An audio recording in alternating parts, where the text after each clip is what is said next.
Guys, Jeff here. Welcome back to the last project in our trailer home. It is a regular second bathroom. It's actually more standard than you'd think because the majority of bathrooms made in North America up until real recent years was a 5x7 or a 5x8 or a 5x9. So most of you have a bathroom that looks just like this. Sink, toilet, shower, tub combo. Today we're going to rip this thing apart and we're going to start the process of the rebuild. Oh, and before we get started, we got to go turn the water off because that's rule number one. All right, here we go. Here's the old bin, double check, no snakes. Oh, you got geckos though. All right, here we go. Now the first time I had this done, I actually called the city, had them send someone out because I didn't want to dig around in the sand not knowing what was going on. Good thing I did it too because there's a lot of exposed wires in here. So be real careful. So now I got my valve off. I'm gonna go back inside the house and open up the faucet in the bathroom. That way I can come back out and confirm, as long as this little needle isn't moving, then the valve is actually closed. But because it's so filthy in here, there's a chance it's restricted and it's still gonna leak. And a really small leak over time when I'm sleeping can cause a lot of damage. So we gotta make sure, first of all, that this is actually off. We'll confirm it. Let's get that done right now. Okay, as you can see, the needle's not moving. We are now confident the water is off and we're not going to cause any damage. So we're just going to close this back up the best we can for now. So what we're going to do is just remove the doors. We're going to cut all the plumbing off, remove the sink, and then we'll get rid of this vanity, and then we'll go from there. You're going to want to just grab a regular hammer, okay? Get things out of your way so that you can grab a wrench. Turn off the shut-off valves. I know the water's off, but at some point it's going to come back on. All right? Make sure that that's done. Loosen these nuts.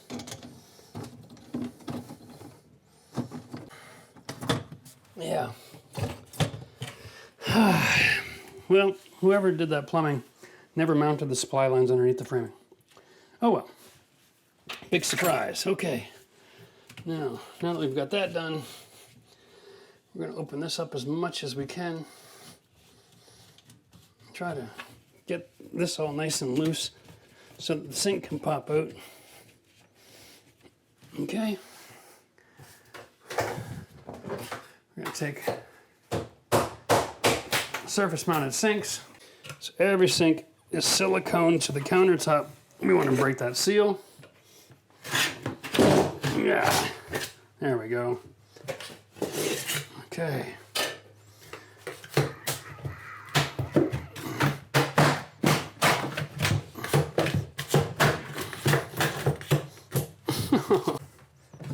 There we go. Nice. That's it. Now we're done with the plumbing. We can start tearing things apart. Well, generally speaking, these old vanities are all like stick framed in place. You can see this is actually built here in the room. Gotta love that. Be careful, Formica is sharp. Okay, here we are. You'll find that it all comes together, comes apart relatively simple. So did that one. All right. Okay, so now we smash.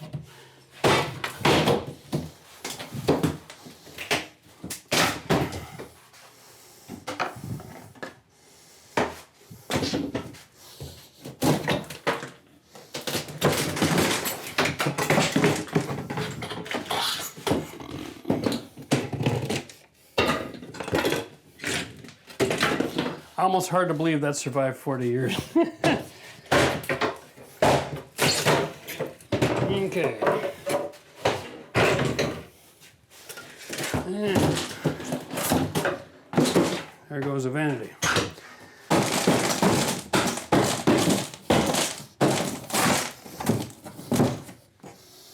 All right. And here we go. Lovely.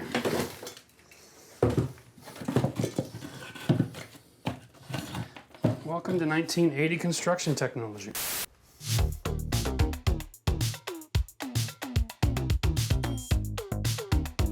All right, wow. I'm starting to see that we've got a few layers of floor built up here. Oh yeah. There we go. This is the base of the cabinet. Nothing but integrity here.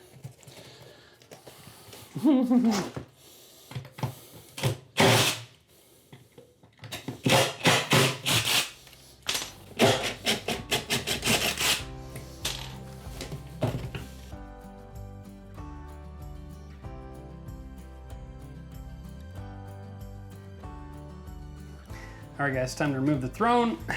Here's the deal. I love these kinds of toilets because they're easy to demonstrate this.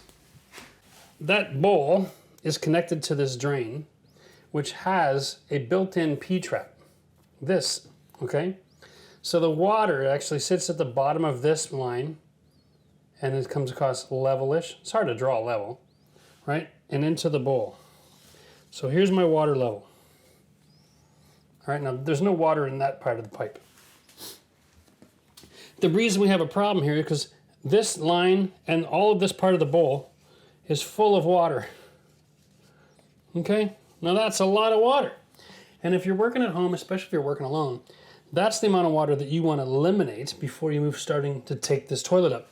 Because they're heavy and they're awkward, and if you're alone, it's really hard to just pick up a toilet and keep it absolutely parallel. Hard to bag it without tipping it, hard to do anything. So 2 little secrets we're going to show you right now. One is this. You take a pail of water, make sure you get this before you turn the water off, and you basically shock the system by adding too much water too fast. It creates a vacuum. There you go. Now there's your new toilet line, okay? Now, if you have a helper, your new toilet line is somewhere down around here. Okay? Down around here. And that's a lot of water removed from the situation. Then you grab your shop vac. Now remember, the back of the tank is actually pretty clean water. It just showed up from the city. And there should be no reason this is disgusting, okay? And then we can get rid of all the water that's in this tank.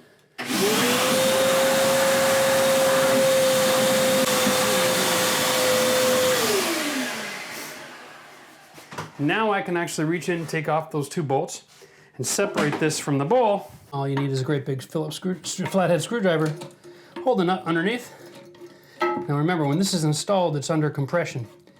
And there's a rubber gasket that's being compressed. So the nut itself isn't on that hard. And I can just take the nut right off. God. There we go, that one's done. That's all it is, just a nut and a washer. Okay. Now we can remove this, toss this in the garbage.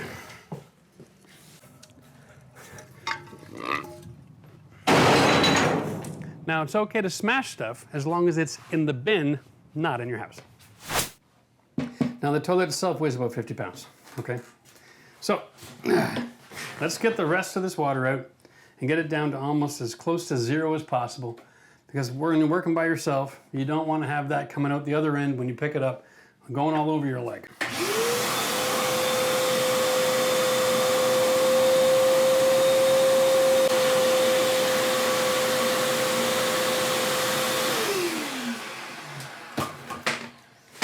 Amazing, you know? It only takes a couple of seconds to take care of this, and then you're never going to have a water issue when you're doing your renovation. Remember, around the toilet flange, there is a hole in the floor. So when you're picking up your toilet, if water comes out, it's going through that hole and into the ceiling underneath.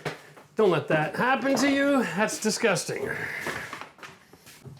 All right, here we go. Now this is a nut and a brass washer.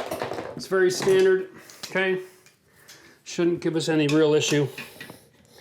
And it's obviously this toilet's installed in wax.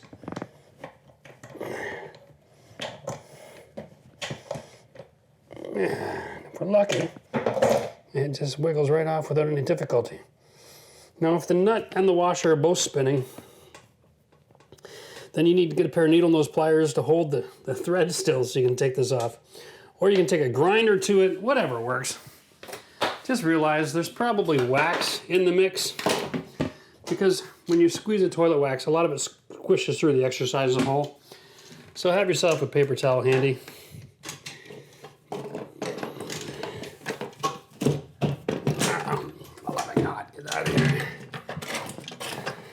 Okay, so in this case, when I'm turning the nut, the bolt itself is spinning. So watch this.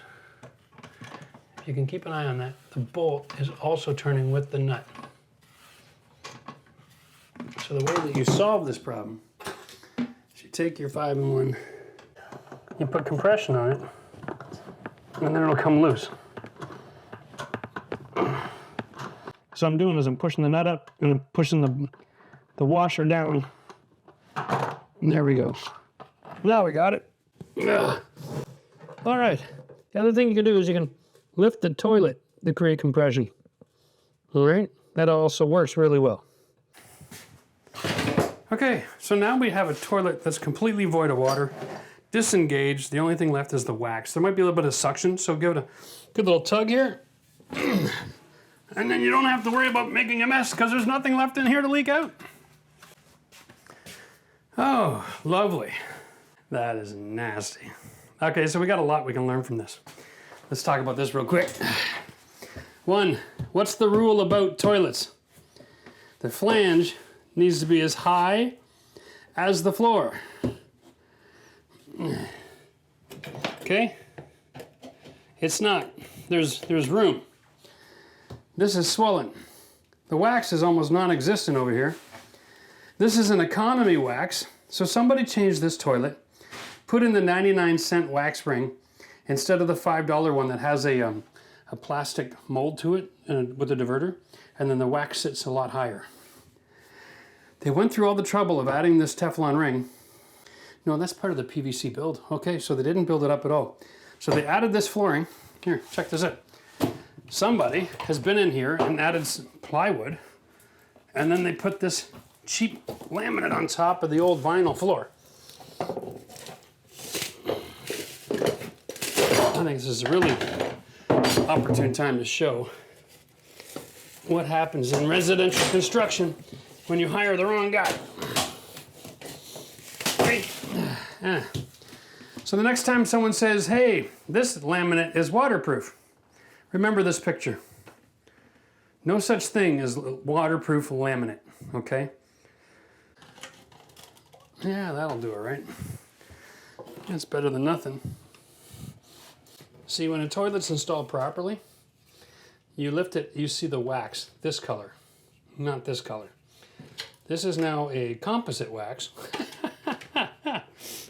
Part wax, part full of crap. All right. Nasty. Just absolutely nasty. You know, I have been doing this business for 30 some odd years. I can count on one hand the number of times I've lifted a toilet and it was installed correctly. Well, this is interesting because we have got obvious water damage here. I can't wait to finish the demolition and get down through the rest of this floor and find out exactly how bad it is. Has it been enough water that it's compromised not just the subfloor but the joist package as well? We'll find out. Now, we're here to rip this all out now. That's why I did that experiment, because I didn't have to worry about, you know, refinishing my tub because I knew I was going to rip it out. That always happens. There's always water held in the pipe to the valve. And as soon as you rip this off, air gets in there and everything cleans out. There we go. That was way too easy. That's not a good sign. Generally speaking, I got to stick a screwdriver in here and then get the extra torque. Okay? So we'll see. We'll see what's going on with that. Now, if you remember, what in the world? Why aren't you letting go? Maybe the drop beer actually broke off the pipe and it's still stuck to it. I don't know. We'll find out in a minute. Let's get down here. These old taps. If you have old taps like this, one word, okay? Nasty, but you can change the handles. You can get rid of the white clear acrylic and get brand new clear acrylic, okay? Or you can get solid chrome. You don't have to put up with the old. Just get that cap popped off. And we just pop these off. Okay, and the brand new handles will install over this cartridge again. So it is definitely an option, guys. You take these off, get this thing a good cleaning, buy new chrome handles, put them back on, make it look brand new. We're not going to do that, of course. We're going to remove this all together. And this should remove like this. These should just be compression washers. If you can't clean it, you can replace it. They still sell the same size assembly.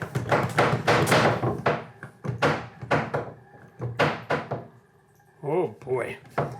There we go. Let's take a look at this. This is just a twist off. Nice. Nice. There we go. So all that plumbing is attached in behind and slapping around in the wall up there. Now we get to unscrew the tub.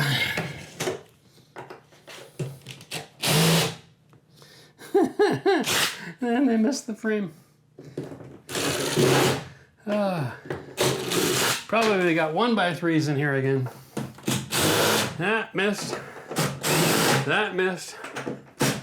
Oh, I found something. Wow, 50%, eh? Not bad.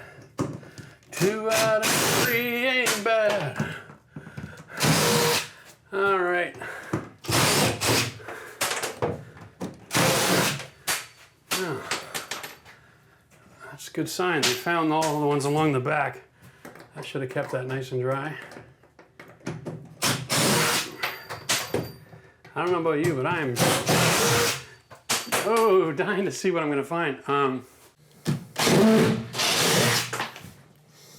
That's it. Okay. Let's have a sneak peek and see if we can figure out what's going on with that plumbing, huh?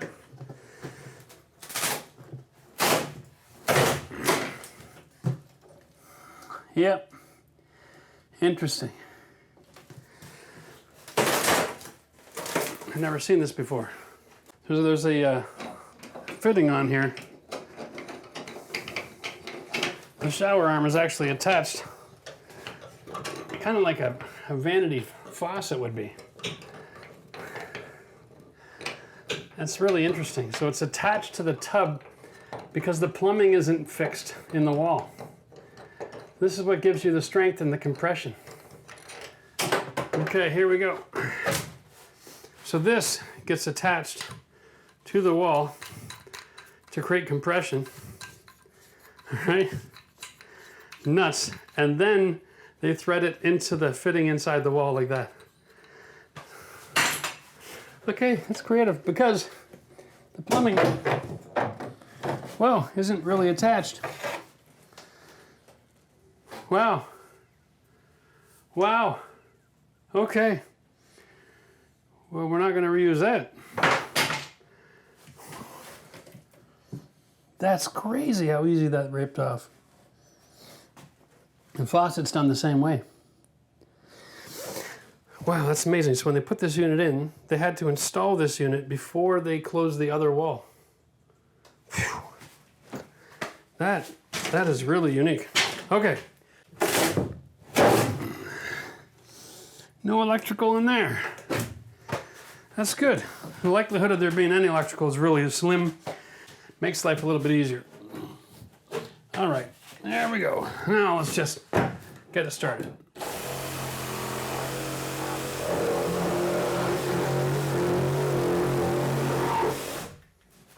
Like butter.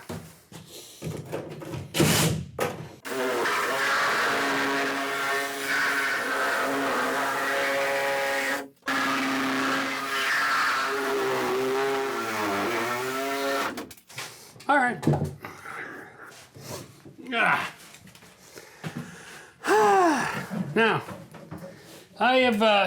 I'm almost finished renovating my house. So it'll be like, kind of like you, if you're just doing a bathroom. We're gonna cut these into panels that are manageable. Because trying to walk this out through the house without scratching everything up is next to impossible. All right, so here we go.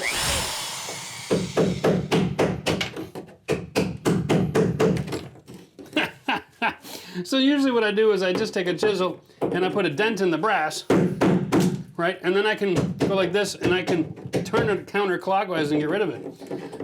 As it turns out, I guess I'm just gonna chisel that right off. Now we are disengaged from the rest of that drain. Now the only thing holding this tub in place other than gravity is this water connection back here now. So let's take a look.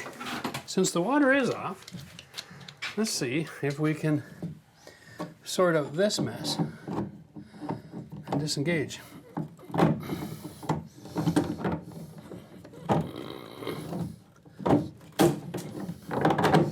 I feel like I'm just breaking plastic plumbing again.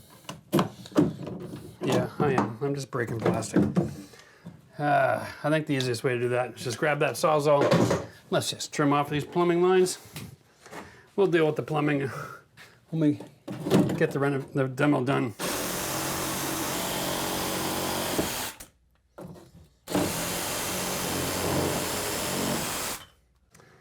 There we go. Now the tub is officially disengaged. All we gotta do is move all of our tools and lift it out.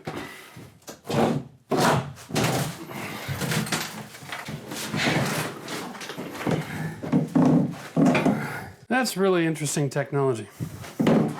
Whoa, that is a soft floor in there. Okay. The joist's running this way. This is like a piece of 5/8 spray with fiberglass to reinforce. Check this out.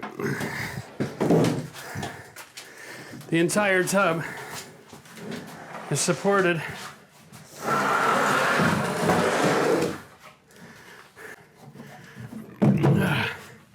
on a 1x3.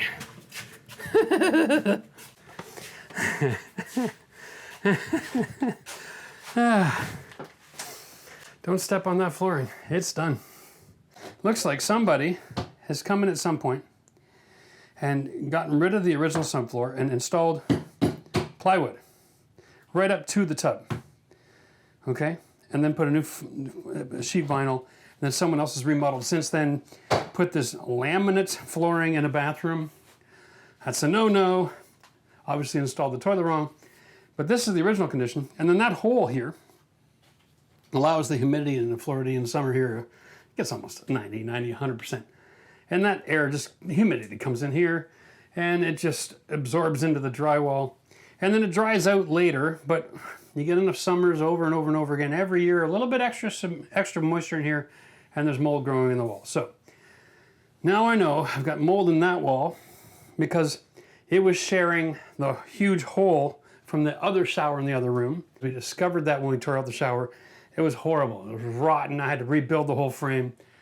But now we've got a similar situation with a smaller scale. We've got to rip out this drywall. That's moldy. This is moldy. We're going to have to clean the frame, get the mold under control so it's not in sporing anymore. Like, look at this here. Huh? That's subflooring. Like, yeah, I'm busting a hole and it just dropping the hammer on the ground. It's just cardboard. It's garbage. So we're going to have to replace that. The good news for us is, at least the floor is solid. So what I'm going to do is I'm going to change out this floor, put in a new subfloor package. And I'm going to go through the process of how to create an environment to set your shower pan in so it stays nice and strong. Because the floor is so soft, I have brought a piece of plywood with me today. And I'm just going to pre-measure, right, the width of this wall because I'm going to be laying new plywood in it. And it looks like 54 1/4. I'm going to cut it at 54 and I'm going to just drop it in so I've got somewhere safe to work, okay? We're going to reuse that plywood for that floor later, but for now it's just going to be a safety issue. And so let's just jump outside and get that cut real quick.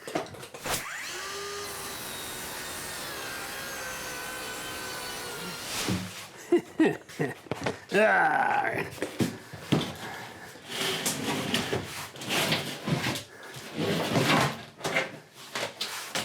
Okay.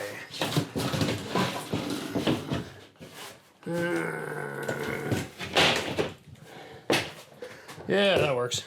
So what we're going to do now is just cap these lines, guys. In order to do that, I'm going to cut it off.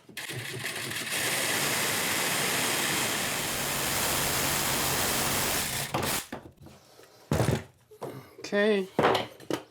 Then we're going to deburr. Now, I am going to be converting this to PEX for the purpose of the shower installation. Okay. Today, we're just going to get a cap so we can get the water back on. Here's my glue. This is ABS to PVC green. It's expensive. It's $2 a little jar more than the regular stuff. But the regular stuff requires you to use a primer. This is really stinky too, by the way. So you put the product on the cap and on the pipe, and you push them together. And because it's CPVC, you got to hold it for a few seconds. The solvent works really well, but it always wants to try to jump back off the pipe. We learned that in the last bathroom. So I'm just sharing what I've learned. I'm not a master plumber, but you don't need to be a master plumber to have a couple of tricks up your sleeve. Let me tell you. There we go, that's done. Now we got to go back outside, open up the well, and turn our water supply on at the street. While the toilet is filling, this is going nice and fast. Should be only about 10 seconds and it should pressurize. Otherwise we have a problem and I'll turn it back off again.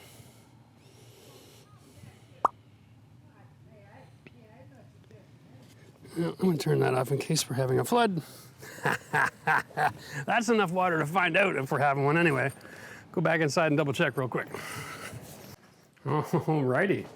Well, you see, this was what I was afraid of. Yeah, we did the demo without turning off that water. That's just brilliant. That means this was just getting soaked the whole time. Well, looks like I'll probably be buying a replacement tool for this one. It'll work for a few days, but it'll probably just go to rust now. Oh well. Lesson learned.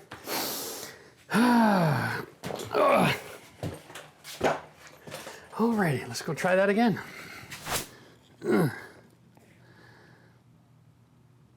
Well, now the other toilet's filled up, so here you go, slowing down. We're pressurizing, and it should stop moving.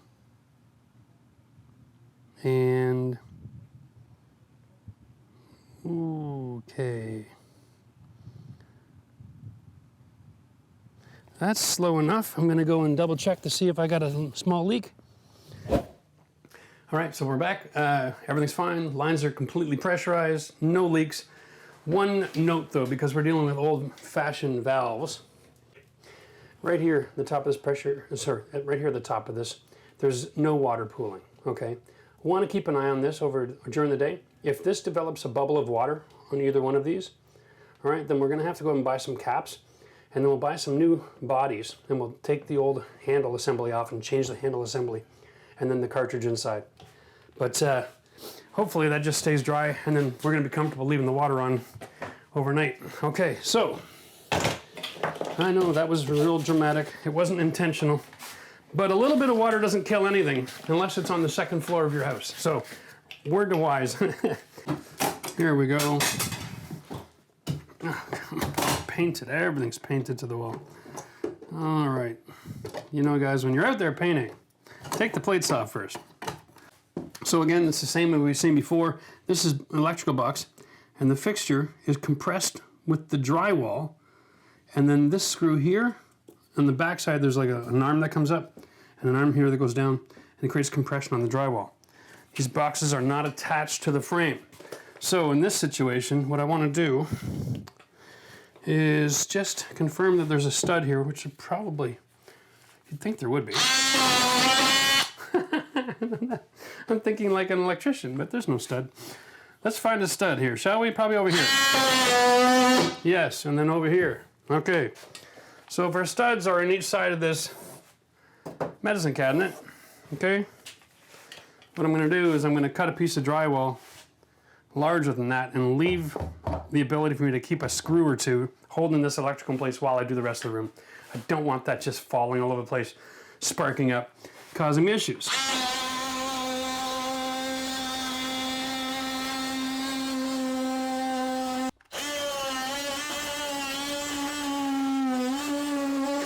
All right, so now when I tear off the wall, this will be left alone. And just to be sure of that, I'm gonna go grab a couple of screws and stick them in. There we go. Okay. Now that's taken care of. Swap out batteries. We'll take out the medicine cabinet. I was thinking I could have just used those screws to hold that drywall. All right.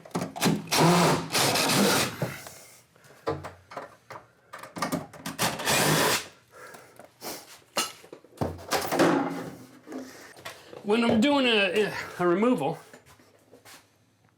we have to think, how is this wall assembled? Okay, so this wall was assembled before this wall and before the back wall. This one's probably the same thing. So I kind of have to remove these walls in the order that they were opposite of the way they were done, right? So if they did the back wall and the front wall and then they did the side walls, well, it'd be a lot easier to remove this wall when that one's out of the way. So first thing is first, we want to get rid of the mirror now. Okay. And can I just say, from experience, with 4 clips, I'm not expecting there to be any mastic or adhesive back here. So I want to make sure that I'm always got a hand on this glass so it doesn't just fall and shatter. Come on, baby.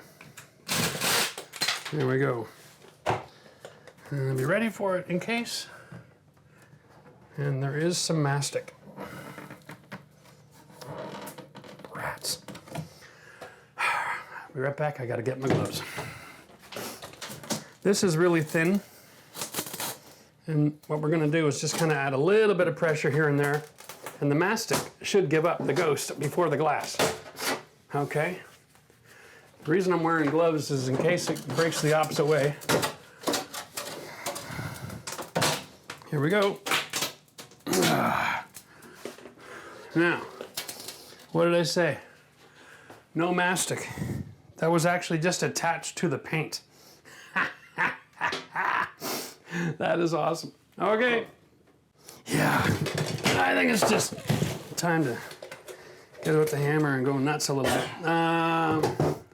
There's framing there. Now, if you've been watching the series, you know that the base of this wall is covered in mold because it shared a wall cavity on the other side of the shower with the other plastic shower. So we're gonna expose some of that right now, actually. Yeah, that's when you know you have water issues, when the paper's peeling off the gyprock. Okay.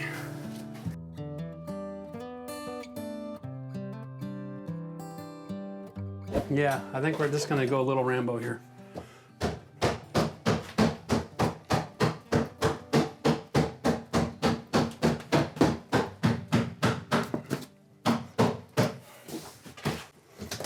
Okay. Wood and wood, wood and wood. It's a lot of wood for one little spot.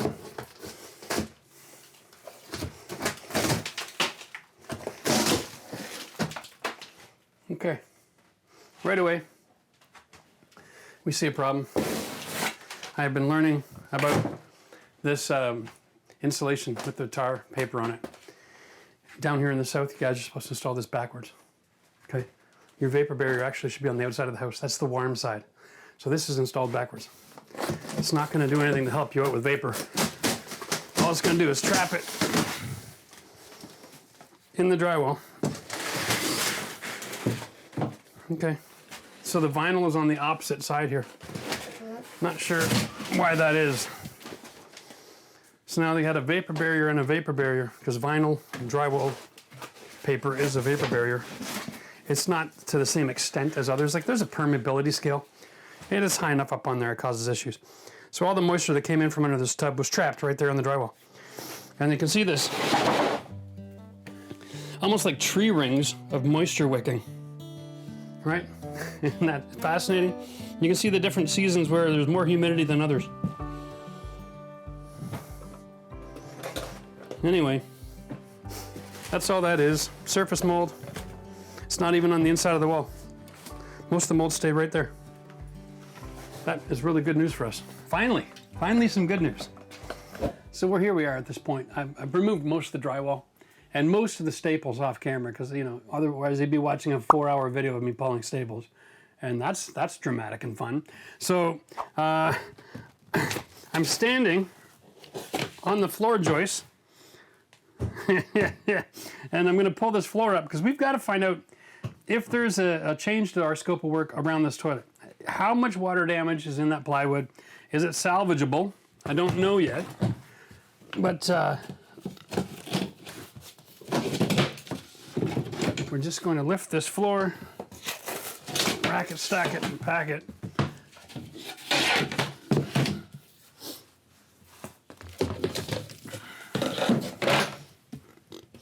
Oh yeah, right away you can smell that moldy smell. You know, like someone that never washes the towels in their bathroom.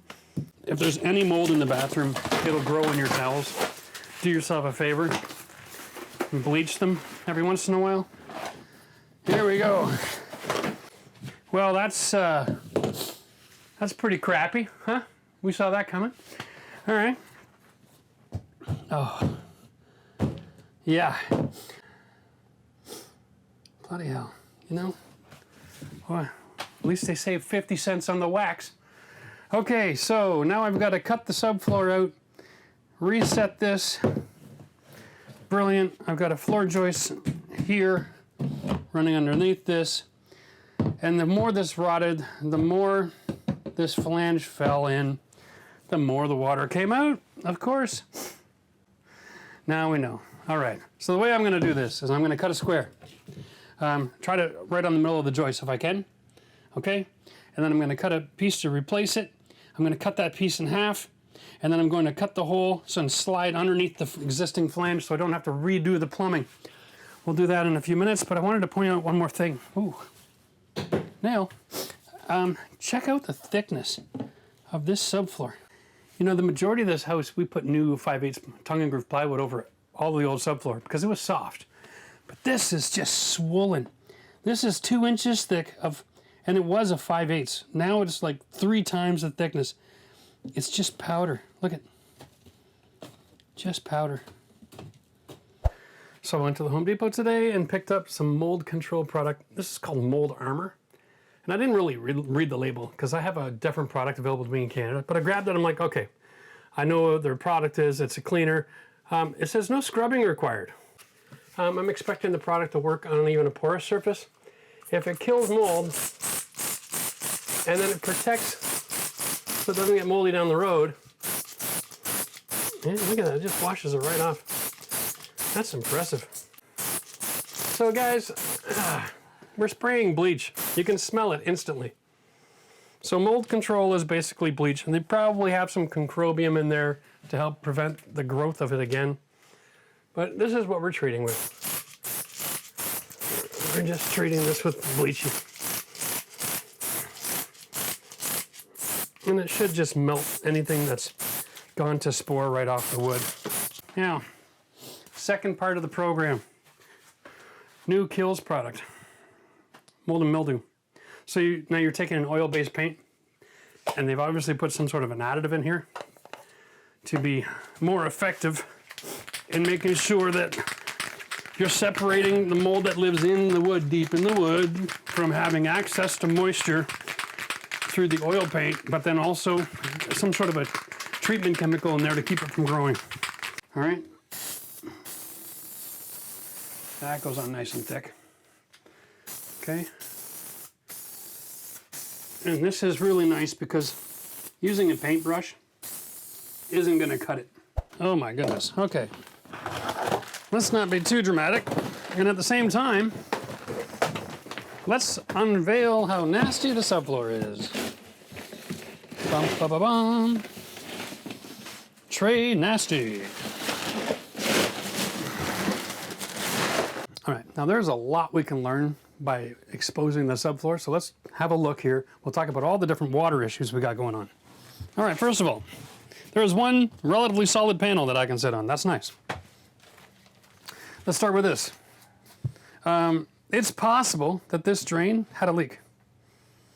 It's not a guarantee that that tub was a good seal, okay? And if it did, you can see how part of it is over top of the board. And that explains why it's swollen up to almost 2 inches thick. And there's also a joist here, okay? So structurally, at least there's something to carry the load of people in that fiberglass tub.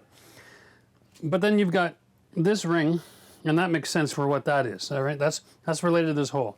And there's also a lot of moisture in the wall, so I'm thinking the penetration in the vapor barrier down underneath causes humidity. And it's just getting stuck here. Now, we also have this big ring here. That looks to me like might have been a water event. And so what I'm thinking is toilet overflow. Because this ring is right here where the tub was. And remember, they didn't have a nice seal with a silicone. They had a piece of a transition, a flooring transition right here. And so there was no silicone. So anytime a toilet overflowed, it would run right to here, and then it would find this crack, and then soak up into the subfloor. And that's what that makes sense. And you can see the same effect all the way along. And this can be just from people coming and going out of the shower, dripping wet on the floor. Again, no seal, shower curtain, carrier moisture. This is why you always got to use silicone from your tub to your flooring, okay? You don't want this developing. Now over here, the back side of this is the laundry. And just, there's nothing to it. It has no substance. That's a lot of water damage.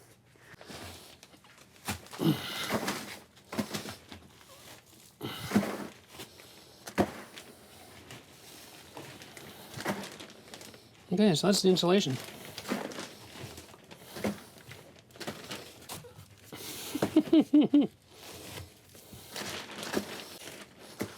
Man, oh man, oh man. Okay. That's got some integrity there. Okay. Oh, there's cross bracing. That's lovely. Well, that makes my job a lot easier. Okay, that was from construction. They just threw their garbage in the floor. You know, insulation generally only works if it's trapping air, not garbage. God, guys, seriously? Okay.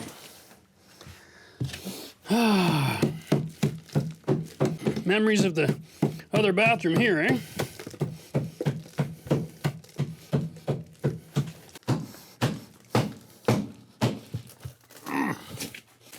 I'd rather just pound away at it for a little while here. Only use a saw if it's absolutely necessary. Okay. That's one of 3.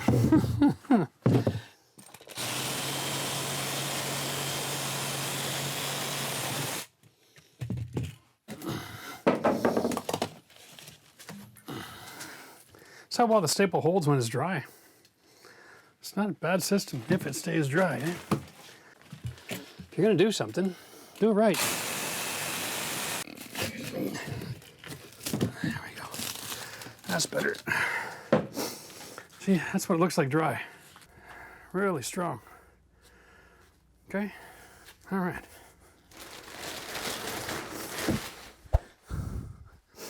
Jeff's working today. All right, so what I'm gonna do now is I'm gonna put some insulation bats in. I'm actually fine the way this floor is. I don't need to do any extra bracing. One of the benefits of using this tile-ready pan is it's structurally sufficient in and of itself in this environment. So I'm gonna put the plywood on, and I don't even need to add any bracing on the very end, because this is within, I think, 6 inches of the end, 8 inch. Yeah, I'm only 8 inches from the edge of the shower pan, which is fine for transferring load. Well, there you have it, guys. Another bathroom gutted and ready for finishing. We're gonna finish the shower using a tile-ready shower base, 12 by 24 inch porcelain tile, and a mosaic on the floor. If you found this video useful, consider sharing with a friend. It's one of the best ways you can support what we do. Thanks for watching, and cheers till next time.